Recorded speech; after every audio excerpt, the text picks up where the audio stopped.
Something I've been meaning to fix since I bought my house a year ago is my outlets, and I haven't done it. The thing I've been meaning to fix for a while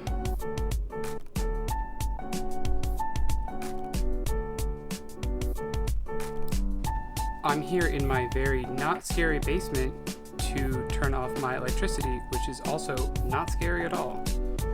Once you shut off your power, you need to make sure there's no power going to the outlet, especially in an old house like this. There might be some knob and tube wiring that you don't know about that's not connected to the main circuit breaker. Now, the way I've always tested outlets is by just sticking a screwdriver in there, and if you live, it's off. You can plug in a known working electronic device like this vacuum cleaner that I have.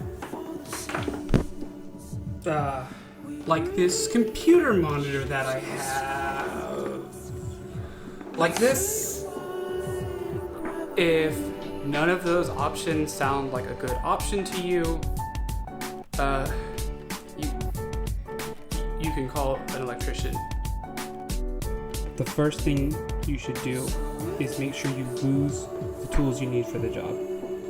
So one of the things I saw when I was researching how to do this is to look at which one's the white wire and which one's the brown wire, so you can figure out which one's the ground, and that might be a little hard. Whatever product you're trying to install, it probably came with some instructions.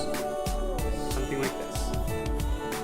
Whatever you do, make sure that you just throw them out and don't ever look at them, not even once.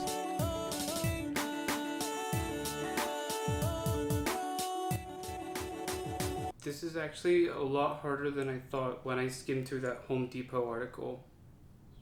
Didn't really read it, but it's how much to replace an app? Therapist is always telling me to believe in myself, so I'm gonna believe in myself. One thing I overheard in the background of one of the YouTube videos I was sort of half listening to while I was doing something else. It mentioned something about testing to make sure it works and make sure you did it properly, but I'm a software engineer and we don't ever test our work and it's always fine, so you can just go ahead and plug it straight in.